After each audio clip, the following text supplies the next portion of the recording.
बांग्लादेश में सत्ता और राजनीतिक मिजाज बदला, लिहाजा भारत के साथ रिश्तों का समीकरण भी बदलता दिख रहा है। बांग्लादेश के जल संसाधन मंत्री मोहम्मद शाहिद उद्दीन चौधरी अनी ने भारत के सामने अपनी मांगे बेहद सख्त लहजे में रखी हैं। दो बड़ी नदियों को लेकर ढाका की मुख्य मांगे। 1996 की गंगा जल संधि, इसमें सख्त गारंटी क्लॉज जोड़ा जाए ताकि शुष्क मौसम में बांग्लादेश को पानी का तय हिस्सा मिलना सुनिश्चित हो। तीस्ता जल बंटवारा समझौता, लंबे समय से लटके तीस्ता समझौते को तुरंत लागू किया जाए। 1996 गंगा जल संधि की अवधि 30 साल 2026 में खत्म हो रही है। बांग्लादेश की मांग, गारंटी क्लॉज प्लस तीस्ता समझौते पर तुरंत दस्तखत।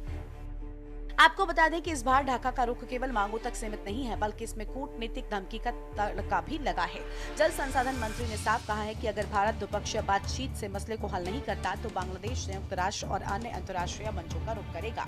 अंतर्राष्ट्रीय मंचों पर जाने की ये भाषा भारत के लिए नई नहीं है। पूर्व से उठ रही ये आवाज ठीक वैसी ही है जैसी पश्चिम से पाकिस्तान लगातार उठाता रहा है। 1960 की सिंधु जल संधि को लेकर पाकिस्तान लंबे समय से अड़ंगा लगाता रहा है। पाकिस्तान ने किशनगंगा और रतले पनबिजली परियोजना पर भारत के खिलाफ अंतर्राष्ट्रीय मध्यस्थता की गुहार लगाई और सुरक्षा परिषद का दरवाजा भी खटखटाया। हालांकि उसे वहां मुंह खानी पड़ी और कोई तवज्जो नहीं मिली। बांग्लादेश और पाकिस्तान के इन बयानों के बीच का समय रणनीति की समानता विशेषज्ञ नजरअंदाज नहीं कर रहे। सवाल उठ रहा है कि क्या दोनों देश एक दूसरे के कूटनीतिक पैटर्न को कॉपी कर रहे हैं या फिर इसके पीछे भारत पर बहुपक्षीय दबाव बनाने की कोई सोची समझी रणनीति है। देखिए, बांग्लादेश में आई राजनीतिक अस्थिरता और नई सरकार के तहत घरेलू राजनीति को साधने के लिए अक्सर भारत विरोधी कार्ड या पानी का मुद्दा इस्तेमाल किया जाता है, लेकिन इसे यूएन ले जाने की बात करना व्यवहारिक कम और राजनीतिक बयानबाजी ज्यादा लगती है, क्योंकि नदियां द्विपक्षीय मामला है। पाकिस्तान हो या बांग्लादेश, दोनों ये समझते हैं कि भारत एक अपर रिपेरियन देश है, यानी नदियों के ऊपरी बहाव पर स्थित है। भारत ने हमेशा अंतर्राष्ट्रीय नियमों का पालन किया, लेकिन पानी के मुद्दे का अंतर्राष्ट्रीयकरण करने की कोशिश भारत को रक्षात्मक मोड में लाने का एक कूटनीतिक तरीका है। वहीं भारत का रुख इस पूरे मसले पर हमेशा से स्पष्ट और संतुलित रहा है। आपको बता दें कि 1996 की गंगा जल संधि 2026 में पूरी हो रही है। भारत द्विपक्षीय तंत्र के जरिए इसके नवीनीकरण और समीक्षा के लिए तैयार है। तीस्ता का मुद्दा केवल दिल्ली और ढाका के बीच नहीं है, बल्कि इसमें पश्चिम बंगाल राज्य सरकार की सहमति भी शामिल है। निचले इलाकों में पानी की उपलब्धता और स्थानीय किसानों के हित भारत के लिए प्राथमिक है।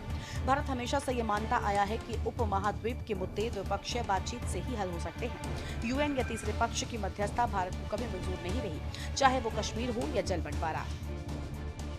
भारत का कूटनीतिक रुख, द्विपक्षीय बातचीत को प्राथमिकता, तीसरे पक्ष यूएन की मध्यस्थता का विरोध, नेबरहुड फर्स्ट नीति लेकिन राष्ट्रीय हितों से समझौता नहीं। तीस्ता से सिंधु तक नदियों का पानी जो जिंदगियां जोड़ने और खेतों को सींचने के लिए बहता है, उसे अगर कूटनीति का मोहरा बनाया जाएगा तो नुकसान अंततः आम जनता का ही होगा। पाकिस्तान पहले ही सिंधु संधि के मुद्दे पर अंतर्राष्ट्रीय मंचों से खाली हाथ लौट चुका है। बांग्लादेश के लिए भी ये समझना जरूरी है कि भारत के साथ दशकों पुराने सहयोग और नेबरहुड फर्स्ट नीति का लाभ द्विपक्षीय बातचीत की मेज पर ही मिल सकता है, यूएन के मंचों पर दबाव बनाने से नहीं। स्पेशल डेस्क के न्यूज इंडिया।